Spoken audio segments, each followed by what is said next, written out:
ಇವತ್ತು ನಾನು ನಮ್ಮ ಉತ್ತರ ಕರ್ನಾಟಕದ ಒಂದು ಫೇಮಸ್ ಹಿಂಡಿ ಪಲ್ಯದ ರೆಸಿಪಿ ಶೇರ್ ಮಾಡ್ಲಿಕತ್ತೀನಿ. ಬಹಳ ಆರೋಗ್ಯಕರವಾದ ಈ ಪಲ್ಯನ ನೀವು ಅರ್ಜೆಂಟ್ನಲ್ಲಿ ಮಾಡ್ಬೋದು. ಬಹಳ ಟೇಸ್ಟಿಯಾಗಿರ್ತದೆ. ಇಷ್ಟಪಡದ ಮಕ್ಕಳು ಕೂಡ ಇದನ್ನು ಇಷ್ಟಪಟ್ಟು ತಿಂತಾರೆ. ಹರೇ ಶ್ರೀನಿವಾಸ, ರೇಖಾಸ್ ವೆಜಿ ಫ್ಯೂಷನ್ಗೆ ತಮಗೆಲ್ಲರಿಗೂ ಸ್ವಾಗತ. ಬಹಳ ಸರಳವಾಗಿ ಅರ್ಜೆಂಟಲ್ಲಿ 10 ನಿಮಿಷದಾಗ ಈ ಪಲ್ಯ ನೀವು ಮಾಡಬಹುದು. ಒಂದು ಪ್ಯಾನ್ ಒಳಗೆ ಒಂದು ಸ್ವಲ್ಪ ಅಂದ್ರೆ 1 ಟೇಬಲ್ ಸ್ಪೂನ್ ಅಷ್ಟು ಎಣ್ಣೆ ಬಿಸಿ ಮಾಡಬೇಕು.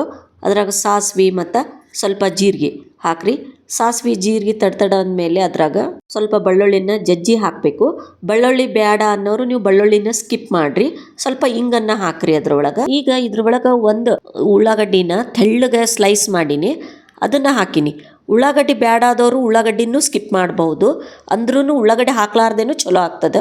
ಈ ಉಳ್ಳಾಗಡ್ಡಿ ಸ್ವಲ್ಪ ಲೈಟ್ ಫ್ರೈ ಆದಮೇಲೆ ಅದ್ರೊಳಗೆ ಒಂದು 3 ಹಸಿಮೆಣ್ಸಿನ್ಕಾಯಿ ಹೊಟ್ಟಿ ಸೀಳಿ ಹಾಕ್ರಿ. ಆಮೇಲೆ ಇದ್ರ ಒಳಗೆ ಸ್ವಲ್ಪ ಒಂದು ಟೊಮೆಟೊ ಹಾಕ್ಲಿಕ್ಕತ್ತೀನಿ ನಾನು.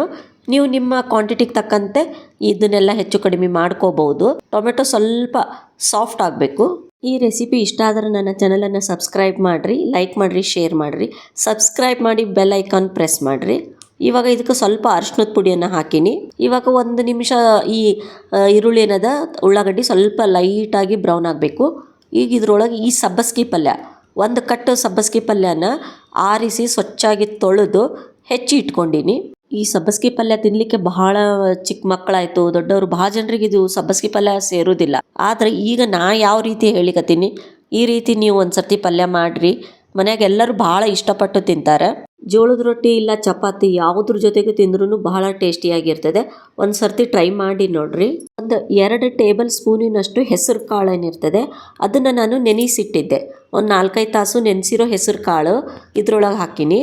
ನೀವು ಬೇಕು ಅಂದರೆ ಈ ಹೆಸರು ಕಾಳನ್ನು ಕುದಿಸಿನೂ ಇದ್ರಾಗ ಹಾಕ್ಬೋದು, ನೆನೆಸಿ ಇಟ್ಟೂ ಹಾಕ್ಬೋದು. ಬಹಳ ಹೆಸರು ಕಾಳನ್ನು ಹಾಕಬೇಡ್ರಿ. ಸಬ್ಬಸ್ಗಿ ಪಲ್ಯದ ಕ್ವಾಂಟಿಟಿ ಜಾಸ್ತಿ ಇರಬೇಕು. ಹೆಸರು ಕಾಳು ಸ್ವಲ್ಪನೇ, ಒಂದು 2 ಟೇಬಲ್ ಸ್ಪೂನು, ಒಂದು 3 ಟೇಬಲ್ ಸ್ಪೂನ್ ಹಾಕಿದ್ರೆ ಸಾಕು. ರುಚಿಗೆ ಎಷ್ಟು ಬೇಕೋ ಅಷ್ಟು ಉಪ್ಪು ಮತ್ತು ಸ್ವಲ್ಪ ಕೆಂಪು ಖಾರದ ಪುಡಿ ಹಾಕ್ರಿ. ಹಸಿಮೆಣ್ಸಿನ್ಕಾಯಿ ಆಲ್ರೆಡಿ ಹಾಕಿವಿ, ಅದಕ್ಕೆ ಖಾರ ನೀವು ನೋಡಿ ಹಾಕ್ಕೊಳ್ರಿ.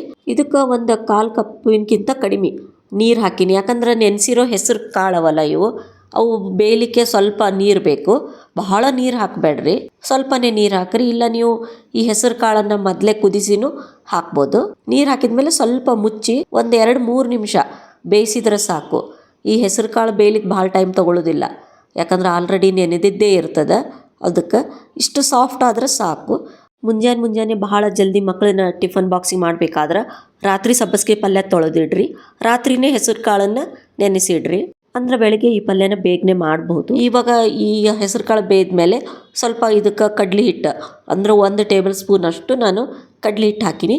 ನೀವು ನಿಮ್ಮ ಪಲ್ಯದ ಕ್ವಾಂಟಿಟಿ ಏನದ ಅದ್ರ ತಕ್ಕ ಹಾಕ್ಬೋದು. ಆಮೇಲೆ ಸ್ವಲ್ಪ ನಾನು ಈ ಹುರಿದಿರೋ ಶೇಂಗಾದ ಕಾಳಿಂದು ಪೌಡರು ಸ್ವಲ್ಪ ಉರುಟಾಗೆ ಮಾಡ್ಕೋಬೇಕು. ಪೌಡರು ಭಾಳ ಸಣ್ಣಗಿರಬಾರ್ದು.